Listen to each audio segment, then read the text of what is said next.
Hello my beautiful souls, welcome to my YouTube channel tarot with Shivi triple 8। यार कैसे हैं आप सभी लोग? आई होप आप सभी लोग बहुत अच्छे हैं, बहुत अच्छे से अपने वर्क कर रहे हैं। अगर आप मेरे चैनल पर आए तो रिक्वेस्ट करूंगी सब्सक्राइब करें इस चैनल को। वीडियो पसंद आता है तो लाइक दिस वीडियो। गाइस, एक जनरल कलेक्टिव और टाइमलेस रीडिंग है, आपसे जितना रेजोनेट करे उतना रखिए। एंड ये reading married unmarried male female सभी ज़ोडिएक साइंस के लिए भी है। Okay, so let's start your reading. देखते हैं आपके पार्टनर की करेंट एनर्जी क्या है और भोले आपको क्या गाइड करना चाहते हैं, क्या सोच रहे हैं आपके पर्सन। प्लीज गाइड करें एंजल्स, मेरे जो व्यूअर्स इनके पार्टनर की करेंट एनर्जी क्या है।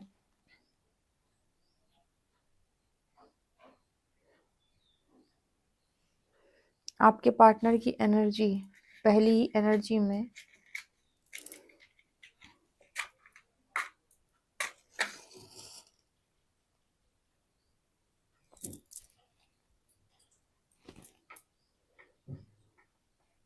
Okay, guide me universe.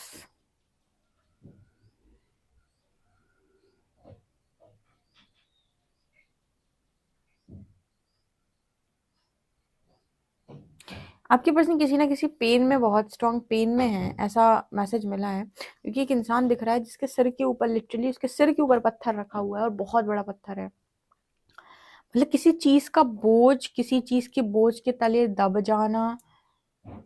आपने वो ऐसे इमेजिन कर सकते हो, आपकी कोई इंसान है जिसके सर के ऊपर बहुत ज्यादा बड़ा पत्थर रखा हुआ है और उस पत्थर का जो वजन है वो उठा नहीं पा रहा है और उससे पत्थर की वजह से वो दबा जा रहा है। ठीक है, और जो पीड़ा उसे हो रही है उसको वो व्यक्त नहीं कर पा रहे। स्टार्टिंग में कैंडल एक बार बंद हो गई, जैसे उस चीज को वो बोल नहीं पा रहा है, बता नहीं पा रहा है किसी को कि क्या तकलीफ मुझे हो रही है। इस तरह की सिचुएशन में किसी का पार्टनर हो सकता है। मतलब जैसे मान लीजिए आपके पार्टनर ने आपको ऐसा पेन दिया है जहां पर आप मौन होकर चुपचाप चीजों को बस सहते रहे और किसी से कह नहीं पाए। जब आपको वो पीड़ा हो रही थी, जब वो आपको दुख हो रहा था, लेकिन आप किसी को बता नहीं पाए कि मैं किस पीड़ा में हूँ, मैं किस दुख में हूँ। आप किसी को बयान नहीं कर पाए और आप सारी चीजों को अकेले सहते चले गए। सेम एनर्जी में आपका पर्सन है कि जो पेन, जो तकलीफ उसे हो रही है, वो शब्दों में उस चीज को किसी से बयान नहीं कर सकता, किसी को व्यक्त नहीं कर सकता, किसी को नहीं बता सकता कि उसे क्या महसूस हो रहा है या क्या तकलीफ हो रही है। ठीक है, मतलब ये चीज यहाँ पर ये दिखाता है कि अगर किसी इंसान ने आपके कारण साइलेंटली सफर किया है, मतलब वो खामोशी के साथ सफर करता चला गया और किसी को नहीं बता पाया कि मुझ पर क्या बीत रही है, तो आपको भी साइलेंटली सफर करना पड़ेगा। आप भी किसी को नहीं व्यक्त कर पाओगे कि आपके ऊपर क्या बीत रही है। ऐसा यहाँ पर मैसेज निकल के आ रहा है। ठीक है, पहला मैसेज यहाँ पर ये है कि जिनके पार्टनर ने उनको ऐसा ट्रीटमेंट दिया है कि वो चुपचाप खामोशी के साथ सब सह गए और कुछ नहीं बोल पाए किसी से, तो वही सेम रिटर्न आया है आपके पर्सन के ऊपर। ठीक है, दूसरा यहाँ पर ऐसा नजर आ रहा है जैसे जैसे एक होता है ना कि आप किसी के साथ फ्रेंडशिप रख रहे हो तो आप उस फ्रेंडशिप को लॉयल्टी के साथ निभाओ। उस फ्रेंडशिप में ऐसा नहीं होता है कि आज तुम्हें फायदा हो रहा है, तुम टिके हुए हो, कल तुम्हें नुकसान होने लगा या कल तुम्हारी नहीं बनी तो तुमने कहा कि कौन सा फ्रेंड, कैसा फ्रेंड, जाओ भाड़ में, जहां जाना है वहां जाओ। ये जो एनर्जी होती है ना, ये गलत होती है। अगर कोई आपके साथ निभा रहा है तो उसके साथ आपको निभाना होता है। ये नहीं कि मुझे आज तुम्हारी बातें सब अच्छी लग रही तो मैं तुम्हारे साथ में रहूंगा, कल तुम्हारी कोई बात मुझे खराब लगेगी तो मैं तुम्हारा साथ छोड़ दूंगा। ठीक है, जब आप किसी के साथ कनेक्शन बनाते हो ना, तो यहाँ पर आपने उसके साथ एक एनर्जी क्रिएट कर ली। देखो कर्मा कैसे काम करता है। कर्मा का मतलब किसी पर्टिकुलर इंसान से नहीं होता है। कर्मा का मतलब हमने उस व्यक्ति के साथ एक एनर्जी का कनेक्शन बना लिया। जैसे प्रेम का कनेक्शन बन गया तो आप अब उसकी तरफ लव फील करोगे तो लव भेजोगे, अच्छी ब्लेसिंग्स भेजोगे, उसकी अच्छे की कामना करोगे। अब वही मान लो लव का कनेक्शन बना हुआ था दोनों के बीच में और एक इंसान उसमें दगा कर दे, मतलब उसने क्या किया, उस एनर्जी में मिलावट करने की कोशिश, जो प्योर एनर्जी एक दूसरे के प्रति फ्लो हो रही थी, उसमें आपने जो ऊर्जा क्रिएट की वो धोखे की चीटिंग की। ठीक है, जिसकी वजह से सामने वाले को बहुत पीड़ा हुई। उसने जो एनर्जी क्रिएट करनी है आप, दुख की, पीड़ा की, कष्ट की, कर्सेस की, या कि तूने मेरे साथ बहुत बुरा किया है, आत्मा से वो जो बददुआएं निकल जाती हैं, वो आपको कर्मा बनकर हिट करेगी। वो आपको एनर्जी में बांध कर रखेगी और आप कितना भी सोचो कि मैं, मेरे काम क्यों नहीं बन रहे, मेरा ऐसा क्यों नहीं हो रहा, मेरा वैसा क्यों नहीं हो रहा, तो एनर्जी आपको अफेक्ट कर रही है जिसका आपने भरोसा या दिल तोड़ा है। तो कर्मा ऐसे काम करता है बेसिकली एनर्जी वाइज।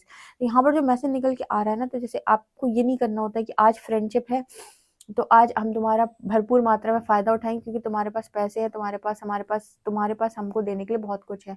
लेकिन कल जब हमें ऐसा लगे कि तुम्हारे पास कुछ नहीं है हमारे को देने के लिए, तुम कंजूस हो, तुम्हारी हालत ख़राब हो जाए, या फिर तुम्हारे ऊपर कोई लोन आ जाए, तुम्हें कोई घाटा लग जाए बिज़नेस में या कहीं पर भी, तो अब तुम्हारे पास क्या बचा? तो अब सबसे पहले तो मैं ही तुम्हें छोड़कर भाग जाऊँगा या भाग जाऊँगी। तो इसको निभाना नहीं कहते। इसको कहते हैं एहसान फरामोशी, या फिर इसको ऐसे भी कह सकते हैं कि दगाबाज़ी, ठीक है? तो आपने जो एनर्जी क्रिएट की थी, तो उस इंसान को कितना बुरा लगेगा जिसने आपका साथ हमेशा दिया है। उसे लगेगा कि आज मेरा बुरा दिन है, मेरे पे मुसीबत आई और तुमने मेरा साथ नहीं दिया। उस केस में ना साथ देना होता है, ठीक है? अगर आपने किसी कहीं पर कोई कनेक्शन बनाया है, कोई चीज़ शुरू की है, तो उसको निभाओ। निभाने का नहीं इंसान से होता है, इंसान स्वार्थी होता है, इंसान निभा नहीं पाता। तो जब निभा नहीं पाते हो ना आप, तो फिर यहाँ पर ऐसा होता है कि आपके साथ भी आपको ऐसे लोग मिलते हैं जो निभाते नहीं हैं आपके साथ, ठीक है? यहाँ पर ऐसा नज़र आ रहा है कि फ्रेंडशिप में चीटिंग या कनेक्टिविटी ना बनना, या लोगों से बिट्रे मिल जाना, लोगों से धोखा मिल जाना। अब फिर आप क्वेश्चन करो कि भगवान मैंने किसको धोखा दिया था जो मुझे ये बिट्रे मिला? तो भगवान जवाब देंगे कि यहाँ धोखा किया था इसलिए बिट्रे मिला, ठीक है? तो ये वाली एनर्जी यहाँ पर है। तो मतलब वो फ्रेंडशिप में भी वो बात ना होना, ठीक है? हर चीज़ को उल्टी दृष्टि से देखना। एक होता है ना कि इंसान बुराई में भी अच्छाई देख सकता है, और एक इंसान होता है जो अच्छाई में भी बुराई देखता है। कभी ऐसे लोगों से मिले हो? मैंने अपने जीवन में देखे हैं ऐसे लोग कि तुम उनका कितना भी अच्छा करना, वो तुम्हारी अच्छाई में भी बुराई निकालेंगे। तुम उनके लिए बहुत अच्छी ब्लेसिंग्स दोगे, तुम सब करोगे, फिर भी वो तुम्हारे नज़रिए से चीज़ों को ना तो समझेंगे ना तो देखेंगे। वो उसमें भी गलतियाँ निकाल के, कमियाँ निकाल के बोलेंगे कि तुमने ये तो किया था, हमें पता है कि तुमने ये किया था, पर ये तुमने इस अंदाज में नहीं किया था, तुमने ये ना इस इंटेंशन के साथ नहीं, इस इंटेंशन के साथ किया था। मतलब तुम्हारी अच्छाई में भी वो बैठे रहते कि कैसे कमी ढूँढी जाए, कैसे बुराई ढूँढी जाए और कैसे तुम्हें नीचा दिखाया जाए। और जो अच्छे लोग होते हैं, जिनका माइंडसेट पॉजिटिव होता है, जो बहुत ही ज़्यादा सकारात्मकता से भरे हुए लोग होते हैं, वो पता है कैसे सोचते हैं? वो एम्पैथी जो उनके अंदर होती है, एम्पैथ जो होते हैं, वो तुम्हारी बुराई, तुम्हारी बहुत सारी नकारात्मकता के बीच भी अच्छाई देख लेंगे तुम्हारी, कि इसके पीछे अच्छे का रीज़न क्या है, या इसके पीछे अच्छा क्या है, या इसमें अच्छा क्या है। भले ही तुमने वो काम गलत नियत के साथ, गलत तरीके से, गलत इंटेंशन के साथ ही क्यों ना किया हो, लेकिन एक अच्छा व्यक्ति उसको भी अच्छाई की नज़र से देखेगा क्योंकि उसके भीतर अच्छाई पनप रही है। वो एक अच्छा व्यक्ति, एक सकारात्मकता से भरा हुआ व्यक्ति है, सकारात्मक है, तो हर चीज़ में पॉजिटिविटी देखेगा। लेकिन जिसकी सोच खराब हो, वो तुम्हारी अच्छाई में ही बुराई देखेगा। तो अच्छाई बुराई एक्चुअल में एग्जिस्ट नहीं कर रही है, व्यक्ति के भीतर भी होती है। जिसको आपके अंदर बुराई ही देखनी है, वो हर परिस्थिति में बुराई ही ढूंढेगा, ठीक है? और जिसको आपके अंदर, जो आपको देखो, आप लोग कहते हैं ना कि शिवी दीदी हमारा पार्टनर है ऐसा। आप देखो, आप थर्ड पार्टी से हर्ट होने के बाद भी अपने पार्टनर के बारे में बुरा नहीं सोचते हैं, उसके लिए आप अच्छा सोचते हो, बहुत सारे लोगों से ब्लेसिंग्स भी देते हैं। तो ये क्या है? ये आपकी अच्छाई है। हम जो सामने वाले में देख रहे हैं ना, वो हमारा ही रिफ्लेक्शन है। तो अगर हमारे अंदर अच्छाई है तो हम सबके अंदर अच्छा ही, इसी तो एक इनोसेंट व्यक्ति, एक सीधा साधा व्यक्ति, एक सरल व्यक्ति दूसरों से धोखा खाता है, क्योंकि वो सब में वही देखेगा जो उसके अंदर है। उसको लगेगा मैं सरल हूँ तो दुनिया सरल है। परमात्मा कहते नहीं रे, तू ही सरल है, वो नहीं है सरल, ठीक है? और एक चालाक व्यक्ति, चोर को सब चोर क्यों नजर आते हैं? क्योंकि उसके अंदर चोरी भरी हुई है, चालाक है वो। तो तुम अच्छे भी हो फिर भी तुम्हारे अंदर वो चालाकी ढूंढेगा। तो ये मैसेज यहाँ पर निकल के आ रहा है। तो जैसे इस पर्सन के अंदर ना, मतलब वो उस चीज का मैसेज है यहाँ पे कि फ्रेंडशिप में दगाबाजी, फ्रेंडशिप में धोखाबाजी, या फिर साइलेंटली सफर करना, अपनी पीड़ा किसी से कह नहीं पाना क्योंकि आपको लग रहा है कोई अंडरस्टैंड नहीं करेगा। जब अंडरस्टैंड करने वाले लोग मिलते हैं तो आप कदर नहीं करते हो, फिर अंडरस्टैंड करने वाले लोग नहीं मिलते तो आपको लगता है कोई समझता नहीं है मुझे, ठीक है? तो यहाँ पर वो मैसेज निकल के आ रहा है। इसके अलावा यहाँ पर क्या मैसेज है? यहाँ पर इसके अलावा एक मैसेज और निकल के आ रहा है कि आपके पार्टनर को ऐसा लगता है कि लाइफ में इन्हें लोग अच्छे नहीं मिले, या परमात्मा ने इनको चीज़ें अच्छी नहीं दी। जैसे मुझे ऐसा लगता है कि लोग इनको ना बहुत, इस पर्सन को मिला तो है पर देखना नहीं आता इस पर्सन को। जैसे तुमने कोई चीज़ चाही और जैसे तुमने चाही तुमको वैसे नहीं मिली, तुम्हें परमात्मा ने वही चीज़ दी लेकिन अलग अंदाज में, तो तुम्हें बहुत गुस्सा आ रहा है, ठीक है? मतलब यहाँ पर कहने का ये निकल के आ रहा है कि इस पर्सन के पास चीज़ें बहुत सारी हो सकती हैं, लेकिन उन चीज़ों में इस पर्सन ने कभी अच्छाई नहीं देखी, हमेशा कमियाँ देखी हैं, गलती है इस पर्सन की, ठीक है? तुम्हें कुछ अच्छा दिया ईश्वर ने, तुम्हें कुछ बेहतर चीज़ें दी हैं और उसमें भी तुम कमियाँ निकाल रहे हो अच्छाई ढूँढने की वजह, तो ये तुम्हारी गलती है ना। हम लोग आपको क्या बोलते हैं रीडिंग करते वक़्त, क्या गाइड करते हैं? डियर आइसोलेशन में भी ग्रेटिट्यूड शो करो, डियर फॉरगिव करो, खुद को माफ़ करो, औरों को माफ़ करो, सेल्फ लव करो। कभी रीडिंग्स में ये गाइड किया गया है कि गलत तरीके से सोचो, गलत तरीके से देखो, दूसरों को हम माफ़ करने की सलाह देते हैं। यहाँ पर एनर्जी में आपके पार्टनर की एनर्जी पता है क्या निकल के आ रहा है कि आपके पार्टनर के पास खुद कुछ भी क्यों ना हो, कितनी भी अच्छी चीज़ें क्यों ना हो, ये हमेशा अपनी इच्छा अनुसार जैसे ये चाहते हैं वैसी चीज़ों को करना चाहते हैं। और जब इनको वैसी चीज़ें नहीं मिलती है तो ये कहते हैं कि मुझे भगवान ने कुछ नहीं दिया। एक व्यक्ति जिसका बर्तन पूरी तरीके से खाली फिर भी कह रहा है कि भगवान तूने मुझे बहुत दिया।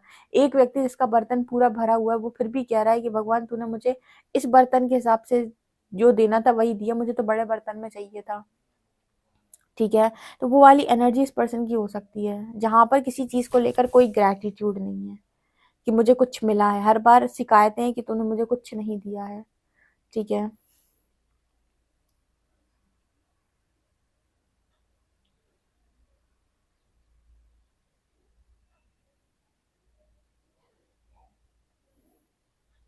आप में से कुछ लोगों के पार्टनर की जो एनर्जी है यहाँ पर टॉरस की एनर्जी, कुछ लोगों की एनर्जी में ये दिखाई देता है जैसे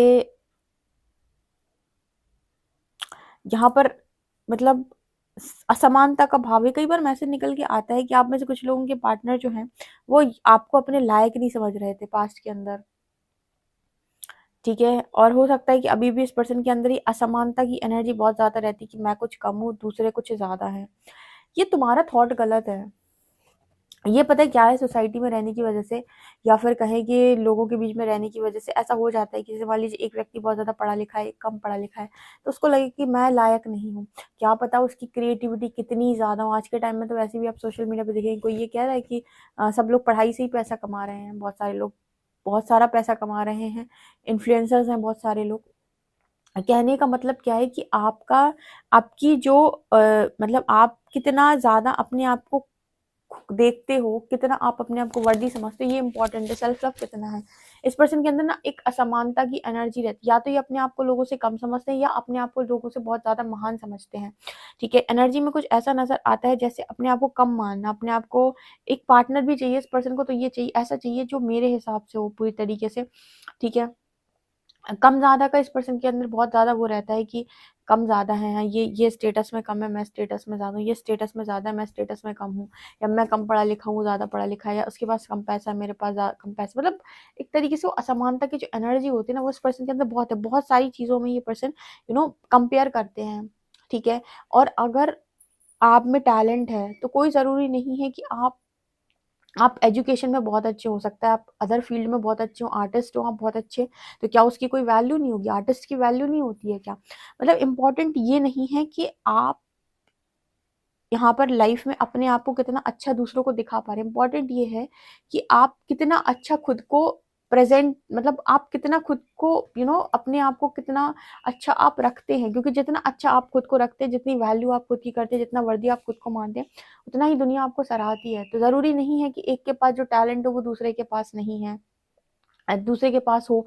ठीक है, तो अपने टैलेंट पर काम करो और उससे अपना नाम बनाओ। लेकिन इस पर्सन ने वो चीज़ें नहीं सीखी, हर बार कंपेयर करके इसको इतना मिला है तो मुझे इतना नहीं मिला है, तो मुझे ऐसा मिला है तो मुझे वैसा मिला है।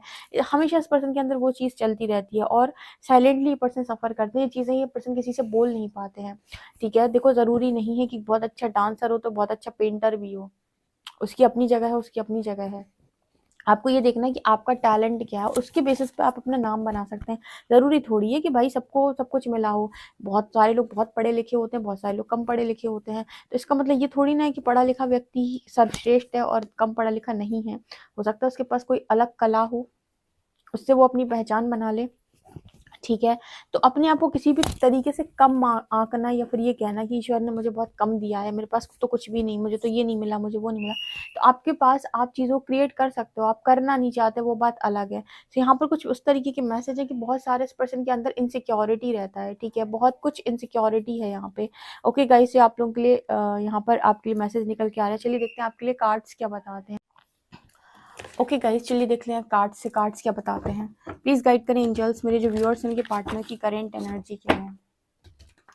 प्लीज गाइड करें एंजल्स, मेरे जो व्यूअर्स इनके पार्टनर की करेंट एनर्जी क्या है। प्लीज गाइड करें एंजल्स, मेरे जो व्यूअर्स इनके पार्टनर की करेंट एनर्जी क्या है।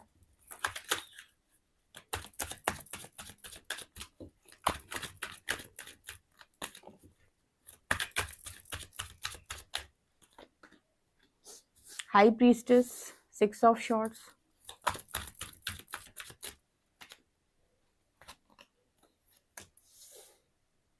Four of cups,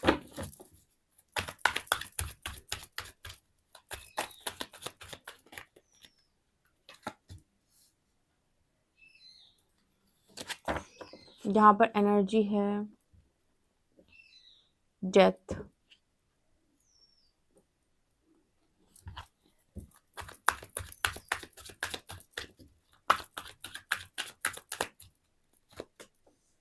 five of pentacles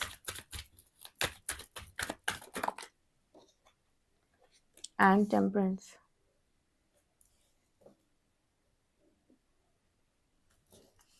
four of cups यहाँ पर क्या शो कर रहे हैं एंजल्स?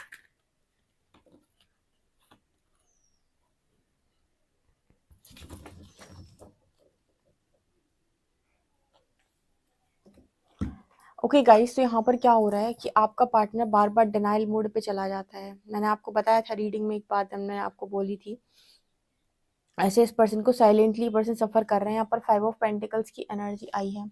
ये पर्सन बहुत ज़्यादा यहाँ पर सफ़र कर रहे हैं और यहाँ से मूव ऑन कर जाना चाहते हैं, पर ये हो नहीं पा रहा है। और यहाँ पर जब फोर ऑफ कप्स की एनर्जी आती है तो हार्ट चक्र ब्लॉक दिखाती है, मून कैंसर, ठीक है, मून इन कैंसर। मतलब यहाँ पर ऐसा नजर आता है कि अपनी फीलिंग्स से भाग जाना। King of cups, king of cups, four of cups and two of wands. यहाँ पर किंग ऑफ कप्स ये दिखा रहा है कि मैं तुम्हारे लिए फील करता हूँ, ठीक है, ये किंग ऑफ कप्स है। फोर ऑफ कप्स यहाँ पर ये दिखा रहे हैं कि लेकिन फिर भी मैं तुम्हारे को एक्सेप्ट नहीं करूंगा। क्यों? क्योंकि मुझे डिसीजन लेना नहीं आता। Mars in Aries, two of wands, ठीक है, जब मार्स एरीज में होता है तो डिसीजन में इंसान को थोड़ा सा मतलब सोच रहा है वो कि मैं क्या गंभीर डिसीजन, कि मैं कैसे डिसीजन लूँ। यहाँ पर एनर्जी निकल के आ रही है कि थर्ड आई चक्र जब ब्लॉक होता है ना, इसलिए तो हाई प्रीस्टेस की एनर्जी आई है कि आप समझ ही नहीं पाते हो कि आपके लिए क्या अच्छा है क्या बुरा है, और बस अंधाधुंध आप कोई भी डिसीजन ले लेते हो और उसके बाद पछताते हो कि मैंने क्या डिसीजन लिया। और जनरली ऐसा होता है, हार्ट चक्र ब्लॉक होता है, ठीक है, मून एंड मास जब हार्ट चक्र ब्लॉक हो जाए, ठीक है, और एग्रेशन बढ़ जाए आपका, एग्रेशन बढ़ जाए आपका, और आपका हार्ट चक्र ब्लॉक हो जाए, आपको गुस्सा बढ़ जाए, तो आप अपनी फीलिंग्स को इग्नोर करोगे, अपने पैर पे कुल्हाड़ी चलाकर बोलोगे कि मेरे साथ बहुत बुरा हुआ, ठीक है। यहाँ पर जो मैसेज निकल के आ रहे हैं वो इस तरीके की बात कर रहे हैं कि आपका पार्टनर अपने ही आप से सफर कर रहा है, क्योंकि जिन चीजों को वो चाहता है उन्हें वो एक्सेप्ट नहीं कर रहा, ठीक है, क्योंकि उसे चॉइस बनानी नहीं आती, क्योंकि थर्ड आई ब्लॉक है। थर्ड आई ब्लॉक होगा, थर्ड आई खुलेगा तब समझ में आएगा कि भैया राइट डिसीजन क्या है। इंट्यूशंस बढ़ेंगे, इसलिए हाई प्रीस्टेस की एनर्जी है, इसीलिए तो शक्ति जागृत होती है। शक्ति जागृत होती है तो आंखें खोलती है, थर्ड आई खोलती है और बताती है कि भाई तेरे लिए क्या अच्छा है, एक ट्रांसफॉर्मेशन डालती है आपके भीतर। नहीं तो जिसे चाहते हो उसी से भाग जाओगे तुम, ठीक है। और क्योंकि तुम्हें डिसीजन ही लेना नहीं आता, अब वो फोर ऑफ कप्स में यहाँ पर वो क्लियरली नो कर देता है। वो किसी कोई कप उसको ऑफर हो रहा है, वो कह रहा है मुझे नहीं चाहिए। और किंग ऑफ कप्स ये दिखाते हैं कि कूट कूट के फीलिंग्स भरी हुई हैं, कूट कूट के आपके लिए मन में फीलिंग्स भरी हुई, लेकिन एक सही डिसीजन लेना नहीं आता। उन फीलिंग्स से रूबरू कराने के लिए इस पर्सन की हीलिंग कराई जा रही है, टेम्परेंस कार्ड, ठीक है। तो ये पार्टनर इस समय में हो सकता है कि बहुत ज़्यादा ट्रस्ट इश्यूज की वजह से उनका हार्ट चक्र ब्लॉक हो रहा है, या फिर लोग जो धोखा दे रहे हैं इसकी वजह से इस पर्सन का हार्ट चक्र ब्लॉक हो रहा है, या फिर साइलेंटली जो सफ़र कर रहे हैं उसकी वजह से इस पर्सन का हार्ट चक्र ब्लॉक हो रहा है बार बार, तो डिनाइल मोड पे चले जाते हैं। हीलिंग इतनी आसान थोड़ी ना है। हीलिंग में मतलब ऐसे कहते हैं आपने हील कर लिया बस आप हील हो गए, नहीं, आपको फिर कोई ट्रिगर आएगा, फिर आपके चक्र ब्लॉक करने लगा। इसीलिए तो कहते हैं कि ज्यादा कम लोगों में जितना इंटरेक्शन कम होगा उतना अच्छा है, और जितना निरंतर इनर वर्क होगा उतना अच्छा है। क्योंकि ये नहीं है कि आपका एक बार कोई चक्र हील हो गया तो उसमें मतलब वो चक्र एनर्जी ब्लॉक नहीं करेगा। और डेफिनेटली अगर कोई भी इशू क्रिएट होगा तो आपकी एनर्जी फिर से ब्लॉक हो सकती है, आपका ब्लॉक हो सकता है चक्र, ठीक है। मतलब उस लेवल से ब्लॉक नहीं होता है, ब्लॉक इतना ब्लॉक हो गया तो फिर आप काम ही नहीं कर पाओगे, ठीक है। मतलब ब्लॉक होने का मतलब है कि जो एनर्जी फ्लो होना स्टार्ट हो गई थी वो एनर्जी फिर से ब्लॉक बन गया। उस चीज की मैं बात कर, जब मैं कह रही हूँ कि कोई चक्र ब्लॉक हो गया तो इसका मतलब ये नहीं कि वो चक्र काम ही करना बंद कर देगा, ठीक है। अगर ऐसा हो गया तो फिर तो काम ही खत्म है। जब हम कहते हैं कि कोई चक्र ब्लॉक हो रहा है, इसका कहने का मतलब है कि जो उसमें एनर्जी फ्लो स्टार्ट हो गया था वो एनर्जी ब्लॉक कर रहा है। जैसे मान लीजिए आपका सोलर प्लेक्सस, रूट और सेक्रल चक्र में हीलिंग हुई तो आपके पास मनी फ्लो बढ़ गया, आपके पास पैसा आने लगा। अब आपने देखा कि उस चक्र में वापस से मतलब ब्लॉकेजेस आ रहे हैं, तो आप देखोगे कि मनी का फ्लो कम हो गया, जितना पहले आ रहा था उतना अब नहीं आ रहा है। कहने का मतलब समझो, जब हम कहते हैं चक्र ब्लॉक हो गया तो इसका अर्थ ये नहीं कि पूरा ब्लॉक हो गया, इसका अर्थ है कि जो एनर्जी फ्लो स्टार्ट हो गया था ना, वो एनर्जी अब उतनी फ्लो नहीं हो रही, उस इस एनर्जी में ब्लॉक आ रहा है। जब उस एनर्जी में ब्लॉकेज आएगा डेफिनेटली आप देखोगे कि फिर उसके रिजल्ट्स क्या आएंगे। पहले व्यक्ति एक्सेप्ट करेगा आपको, फिर डिनाइल मोड पे चला जाएगा, फिर डिनाई कर देगा, आपको मानने से मना कर देगा। आप कहोगे अभी तो मुझसे कह रहा था कि मैं तुझसे बहुत प्यार करता हूँ, मैं तुझसे शादी करूंगा, अब कह रहा है मुझे नहीं करनी है। क्या हुआ, हार्ट चक्र में ब्लॉक पड़ गया। ठीक है, जो एनर्जी फ्लो स्टार्ट हुई थी उस एनर्जी में या तो कोई डर आ गया, या तो कोई इशू आ गया, काम क्रोध मोह लोभ लालच मत्सर, इनमें से कोई एनर्जी हावी हो गई, जिसकी वजह से उसने वो फिर से डिनाइल मोड पे चला गया, उसमें फिर से ब्लॉकेज आ गया। तो ये सोल कनेक्शन इतनी आसानी से हील नहीं होते हैं, हीलिंग करनी पड़ती है, और हीलिंग करने के बाद भी आपको निरंतर इनमें काम करते रहना पड़ेगा, नहीं फिर आप ब्लॉक हो जाओगे, फिर ब्लॉक हो जाओगे, कनेक्शन ब्लॉक हो जाएगा। ठीक है, जैसे आप कहते हैं ना व्हाट्सएप पे सोशल साइट पे उसने मुझे ब्लॉक कर दिया, तो ब्लॉक का यहाँ पर एनर्जी आप दोनों के बीच में कॉन्वर्सेशन को ब्लॉक कर दिया, यही मतलब है ना। तो ऐसे ही एनर्जी लेवल पर एनर्जी ब्लॉक हो जाती है। ठीक है, जब आपकी चक्रा हील नहीं हो तो उसमें नेगेटिविटी आ जाती है। तो यहाँ पर जैसे इस पर्सन को आप साइलेंटली, ये पर्सन सफर कर रहे हैं, यूनिवर्स लगाता है इस पर्सन का थर्ड आई खोल रहे हैं, क्योंकि हाई प्रीस्टेस की एनर्जी है। इस पर्सन को अवेकनिंग दी जा रही है, ट्रांसफॉर्मेशन से निकाला जा रहा है कि भाई सुधर जा, क्यों अपनी जिंदगी बर्बाद किए जा रहा है। यहाँ भी देखो सोलर प्लेक्सस की एनर्जी है। ठीक है, सैटर्न एंड लियो। ठीक है, जब यहाँ पर देखो सूर्य की राशि में जब शनि बैठ जाए तो ऐसे ही काम होते हैं ना। ठीक है, इंसान खुद से ही लड़ता फिरता रहता है, क्योंकि सैटर्न और सन की बनती नहीं है आपस में, बाप बेटे हैं दोनों, मिलती बनती नहीं है उनकी। ठीक है, दोनों की ही बनती नहीं है। ऐसा कहा जाता है कि सन और फादर की एनर्जी है ये, सैटर्न और सन। ठीक है, सन जो है वो फादर है, सैटर्न उनके बेटे हैं। ठीक है, तो इसी वजह से ये कहीं ना कहीं फादर से भी कॉन्फ्लिक्ट कराता है। और जब भी सैटर्न जो है वो सन की राशि में बैठता है तो कोई ना कोई स्ट्रगल जरूर क्रिएट हो जाती है आपके लिए। अब देखो आस्पेक्ट कौन से आ रहे हैं इस पर भी निर्भर करता है, लेकिन ऐसा कहा जाता है कि एक साथ इनकी युति थोड़ा डिस्टर्ब करती है इंसान को। ठीक है, क्योंकि एक आपको कहता है कि तुम राजा हो, और दूसरा आपको जो सैटर्न है वो आपको बहुत ज्यादा, मतलब सन जो है वो आपको प्राइड भी देता है समटाइम्स, लेकिन सैटर्न आपको कहता है कि कितना भी आपके पास हो लेकिन विनम्रता मत छोड़ो। तो दोनों की एनर्जी थोड़ी डिफरेंट है। ठीक है, यहाँ पर एनर्जी में यही सारी चीजें इस पर्सन के साथ अभी दिखाई दे रही हैं। देखो ये पर्सन आपको करते हैं बहुत ज्यादा लव, लेकिन स्टिल ये पर्सन अपने एंग्री यंग मैन जो होता है ना, वो कहते हैं कि एंगर इशू या फिर एंगर मोड पे ये पर्सन ज्यादा रहते हैं, जिसकी वजह से ये लव को इग्नोर कर देते हैं आप ही के। ठीक है, 4 ऑफ कप्स यहाँ पर इसी चीज की बात कर रहे हैं कि मुझे नहीं पता कुछ, मैं इग्नोर करूंगा। ठीक है, और क्यों, हार्ट चक्र ब्लॉक है। जैसी हीलिंग होगी वापस इस पर्सन को घंटी बजेगी और फिर आपकी तरफ लौटेंगे, और फिर कोई आप दोनों के बीच में ट्रिगर हुए, एनर्जी एक्सचेंज हुई, ट्रिगर सरफेस हुए, फिर से एनर्जी ब्लॉक हुई और भाग गए। तो ये यहाँ पर मैसेज निकल के आ रहा है। आई होप आप इसको समझ पाए हो, समझ पाए तो कमेंट सेक्शन में जरूर बताएं। पर्सनल रीडिंग के लिए व्हाट्सएप कर सकते हैं। वीडियो पसंद आए तो like this video, subscribe my channel. Thank you guys.